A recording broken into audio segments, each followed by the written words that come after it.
video sponsored by BuyMode. BuyMode shopping app is one of the best online shopping app.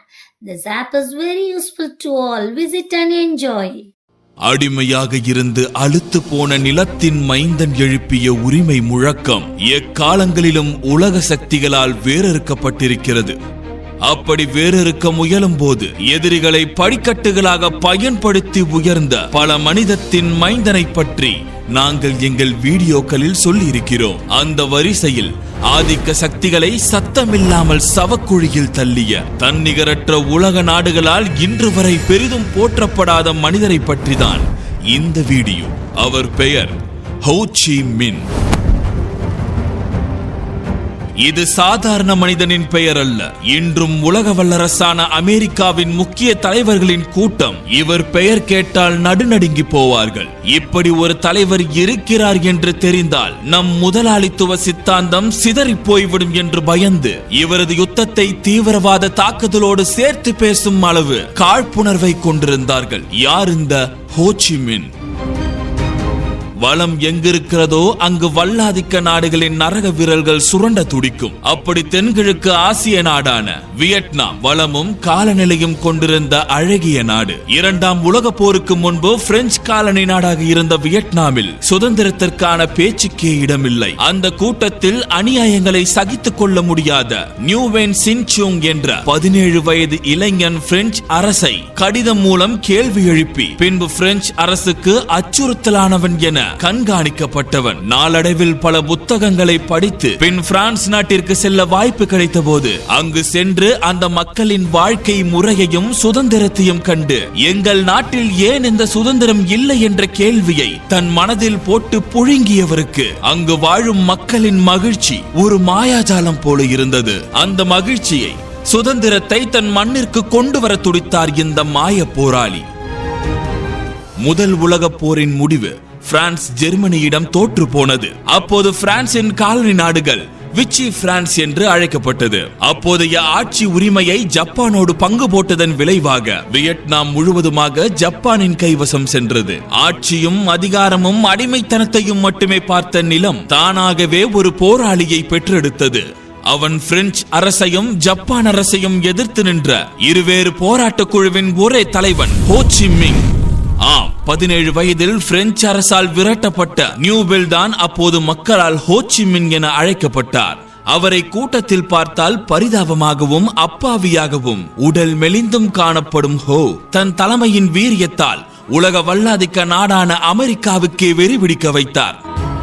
1945 Japan தனது மார்பில் 2 அணுகுண்டுகளை தாங்கி படுதோல்வி அடைந்தது.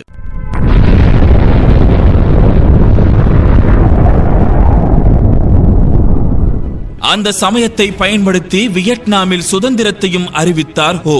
ஆனால் அது முழுக்க ஒரு கம்யூனிசத்தை ஏற்ற விடுதலை போக்காக இருக்க சேகுவாரா மற்றும் பிடல் காஸ்ட்ரோ கொடுத்த மாபெரும் தோல்வியை அமெரிக்காவுக்கு நினைவுபடுத்தியது. நமக்கு தேவைப்படும் வளமிக்க நாடான வியட்நாம் கம்யூனிசத்தை ஏற்பது அமெரிக்காவுக்கு எரிச்சலை ஊட்டியது. சுதந்திரம் தருவதாக கூறி ஜெனீவா வரவழைக்கப்பட்ட வியட்நாம் போராளிகளிடம் உங்கள் நாட்டை நாங்கள் 2ஆக பிரிக்கிறோம். அதில் ஒன்று கம்யூனிச சித்தாந்தத்தை ஏற்ற பகுதி வட வியட்நாமாகவும் மீதமுள்ள தென்பகுதி முதலாளித்துவ சித்தாந்தத்தை ஏற்கும் என்று சொல்லாமல் சொல்ல வெடித்தது போர்.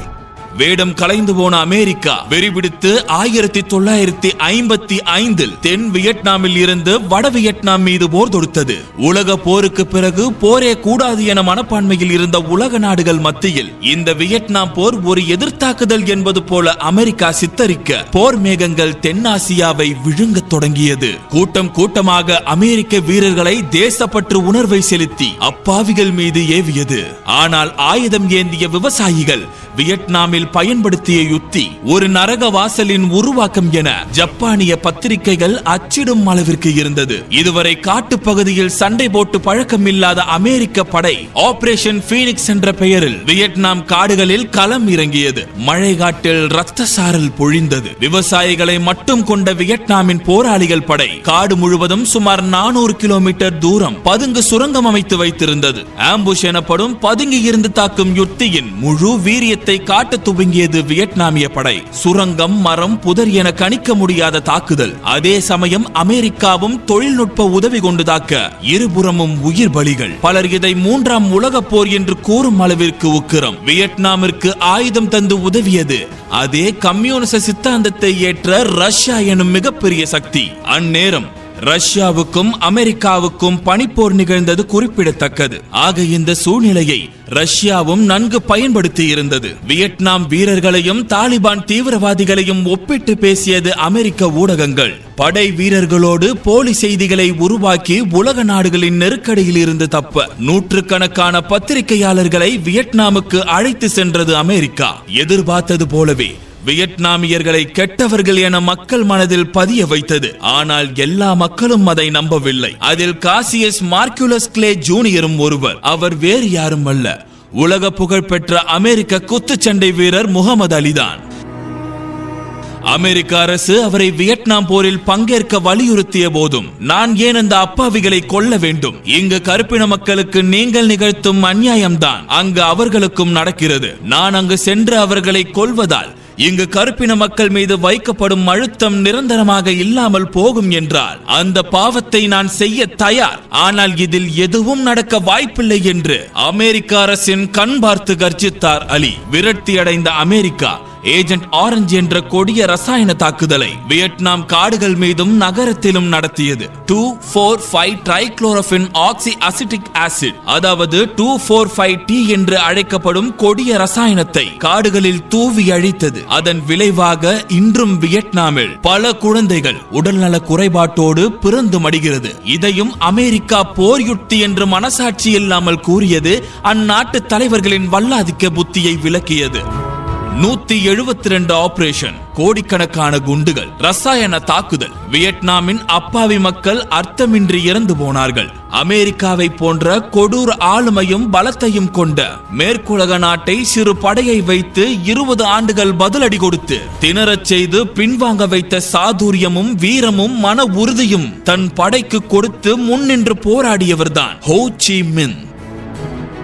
பிறகு போரின் முடிவில் அமெரிக்கா பின்வாங்கி ஒரே வியட்நாம் உருவானது. உழைக்கும் அடித்தட்டு மக்களுக்கான கம்யூனிச சித்தாந்தத்தோடு தன் முழு சுதந்திரத்தை 1975ஆம் ஆண்டு பெற்றது வியட்நாம். அமெரிக்கா செய்துவிட்டு போன காழ்ப்புணர்ச்சி மிக்க கொடூர சேதத்தை கொஞ்சம் கொஞ்சமாக சரி செய்ய முயல்கிறது.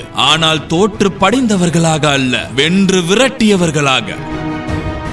இருப்பினும் ஹோ சி மின் எங்கு பிறந்தார், எப்போது பிறந்தார் என்பதற்கான துல்லியமான தகவல் எதுவும் இல்லை. ஏனென்றால் அவர் தன்னை பற்றி ஆவணப்படுத்தியதை விட தன் மக்களை விடுதலைக்காக ஆயுத்தப்படுத்தவே தன் வாழ்நாளை அர்ப்பணித்தார். தன் நாட்டின் முழு வெற்றியை காண்பதற்கு முன்பே 1969ஆம் ஆண்டு ஹனாயில் உள்ள தன் வீட்டில் காலை 9:47 மணிக்கு இதயம் செயலிழந்து இறந்தார். இன்றும் வியட்நாமில் பல வீதிகள், குழந்தைகள், அரசு கட்டிடங்கள் இவர் பெயரை ஏந்தி நின்றாலும், இவ்வளவு ஏன் ஹோ சி மின்கிற்காக கோவிலே இருந்தாலும் தன் மக்கள் மனதில் என்றும் அழியாது மலையாக உயர்ந்து நிற்கிறார். இன்னும் பல யுகங்களுக்கு இவர் உலகம் முழுவதும் போற்றப்பட வேண்டிய சமரசமில்லாத போராளி ஹோ சி மின்.